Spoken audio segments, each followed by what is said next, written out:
இப்போ இந்த பணிகள் அப்படிங்கிறது எவ்வளோ நாள் நடக்கிறது அப்படிங்கிற கேள்வி வரும். ஏற்கனவே அதை தெளிவுபடுத்திட்டாங்க. இருந்தாலும் மீண்டும் ஒரு முறை சொல்கிறேன். டிசம்பர் 4 வரைக்கும் இந்த விண்ணப்பங்கள் உங்கள் வீடு தேடி வரும். 1 மாத காலம் அதற்கு டைம் கொடுத்துருக்காங்க. டிசம்பர் 4 வரைக்கும் இந்த விண்ணப்பங்கள் பெறப்படும். ஒவ்வொரு அதிகாரியும் 3 முறை வீட்டுக்கு வருவாங்க. அந்த 3 முறையில் ஏதேனும் ஒரு முறை நாம் வீட்டில் இருந்து அந்த விண்ணப்பங்களை பூர்த்தி செய்து கொடுக்க வேண்டும். அதுக்காக கொடுக்கப்பட்ட கால அளவுங்கிறது டிசம்பர் 4 வரைக்கும் அதுக்கான கால அளவு இருக்குது. அதுக்கு பிறகு டிசம்பர் 4 முடிஞ்ச பிறகு டிசம்பர் 9ஆம் தேதி நம்ம கிட்ட பெறப்பட்ட தரவுகள் அடிப்படையில் ஒரு வரைவு வாக்காளர் பட்டியல் வெளியிடுவாங்க.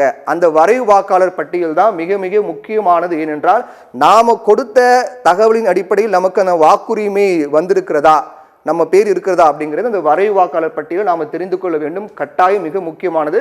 அது டிசம்பர் 9ஆம் தேதி அன்னைக்கு வெளியிடுவாங்க.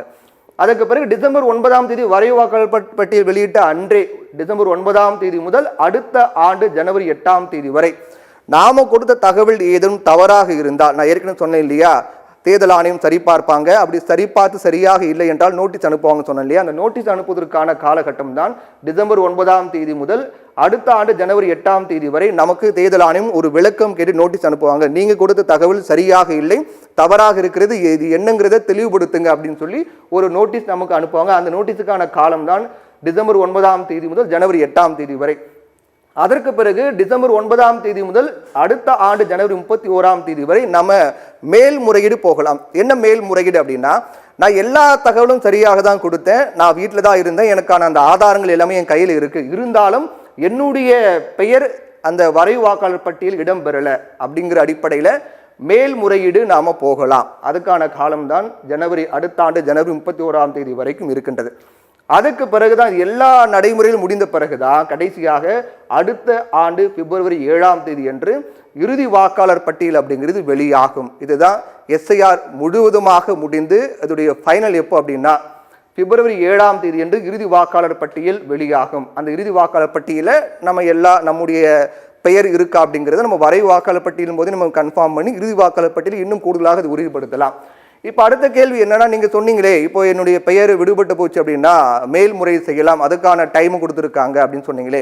இப்போ மேல்முறையீடுங்கிறது எப்படி செய்யணும் அப்படிங்கிற கேள்வி வரும் இல்லையா. மேல்முறையீடு வரைவு வாக்காளர் பட்டியலில் உங்களுடைய பெயர் விடுபட்டு இருந்தால் என்ன செய்யும் போது 2 ஆப்ஷன் இருக்கு. ஒரு ஆப்ஷன்ங்கிறது ஒரு மேல்முறையீடு ஒன்று அப்படிங்கிறது என்னன்னா, இஆர்ஓ இருக்காங்க இல்லையா, எலக்ட்ரல் ரெஜிஸ்ட்ரேஷன் ஆஃபீஸர் இருக்கார் இல்லையா, அவர்கிட்ட நீங்க போய் முறையிடலாம். இந்த மாதிரி என்னுடைய தகவல்லாம் நான் கொடுத்தேன், எல்லாமே கரெக்டாக கொடுத்தேன், ஆனால் என்னுடைய பெயர் வரலை அப்படிங்கிற அடிப்படையில் நீங்கள் இஆர்ஓ ஆஃபீஸர்கிட்ட நீங்கள் உங்கள் மேல்முறையீடு நீங்கள் சப்மிட் பண்ணலாம். அப்போ நீங்கள் கொண்டு போகும்போது அதிகாரியை பார்க்க போகும்போது அந்த ஃபார்ம் உங்ககிட்ட கொடுத்தாங்களே, எனிமரேஷன் ஃபார்ம் இருக்கு இல்லையா, ஒரு காப்பி நம்மக்கிட்ட இருக்கு இல்லையா, அந்த காப்பி நீங்கள் கையோடு கொண்டு போக வேண்டும். அந்த காப்பி கொடுத்து தான் நீங்கள் மேல்முறையீடு செய்ய முடியும். அங்கே எனக்கு திருப்தி இல்லை, அங்கே எனக்கு தீர்வு கிடைக்கல அப்படின்னா நீங்கள் என்ன பண்ணணும், அடுத்த கட்டமாக மாநில தேர்தல் ஆணையத்தை நீங்கள் அணுகி மேல்முறையீடு செய்து உங்களுக்கான நிவாரணத்தை நீங்கள் பெற்றுக்கொள்ளலாம். அதாவது வாக்காளர் பட்டியலில் பெயர் வருவதற்கான ஏற்பாடுகள் நீங்கள் செய்து கொள்ளலாம். அப்படிங்கிறதா மிக முக்கியமான விஷயமா இருக்கு.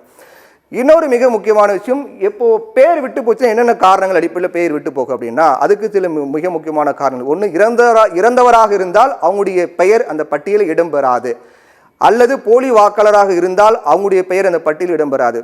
மிக முக்கியமான 3வது விடயம் என்னவென்றால், ஒருவேளை அதிகாரிகள் உங்க வீட்டுக்கு வரும்போது நீங்க கிடையாது, நீங்க பிஎல்ஓ ஆஃபீஸர் வீட்டுக்கு வரும்போது வீட்டில் யாருமே இல்லை, 3 முறை வந்துட்டாங்க யாருமே இல்லை அப்படின்னாலும் உங்க பெயர் அந்த வாக்காளர் பட்டியலில் இடம்பெறாது. ஒன்று.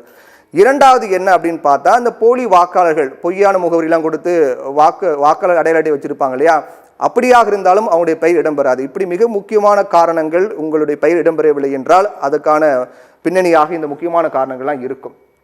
இப்போ நான் முன்னாடி ஒரு விஷயம் சொல்லியிருந்தேன், 13 ஆவணங்களில் ஒரு ஆவணம் கூட யாருமே கொடுக்க தேவையில்லை அப்படின்னு சொன்னேன்.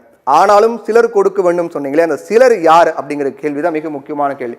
அந்த சிலர் யார் அப்படின்னா அதுக்கு நம்ம இந்த ஃபார்ம் பார்த்தாகணும். என்னன்னா, இங்கே நம்மளுடைய தகவல் நம்ம கொடுத்துறோம். அதுக்கு பிறகு கேட்கப்பட்ட இந்த கேள்வியில் கடைசியாக மேற்கொள்ளப்பட்ட சிறப்பு தீவிர திருத்தத்தின் போது என்னுடைய பெயர் இல்லை அப்படின்னா நம்ம இல்லைன்னு போட்டுறோம், ஓகே.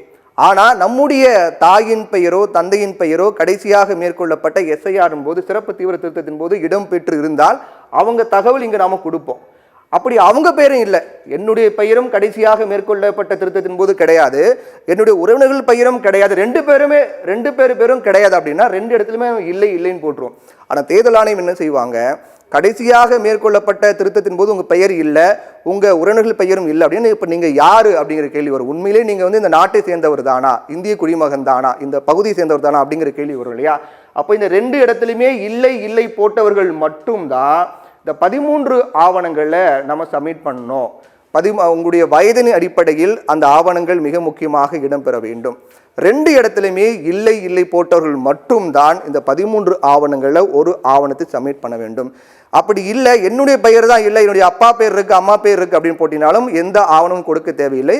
என்னுடைய பெயரும் இருந்தது அப்படின்னாலும் எந்த ஆவணமும் கொடுக்க தேவையில்லை. 2 இடத்துலையுமே இல்லைன்னு போட்டவர்கள் மட்டும்தான் இந்த 13 ஆவணங்களில் ஒரு ஆவணம் கொடுத்தே ஆகணும். இது கட்டாயம். கொடுத்தால் மட்டும்தான் உங்களுக்கான வாக்குரிமை கிடைக்கும். ஏன்னா அப்போ நீங்கள் யாரும் ஒரு கேள்வி வரும் இல்லையா, கடைசியாக மேற்கொள்ளப்பட்ட திருத்தத்தின் போது உங்கள் பேர் இல்லை அப்படின்னா அப்போ உண்மையில் நீங்கள் இந்திய குடிமகன் தானா யாருன்ற கேள்வி வரும்.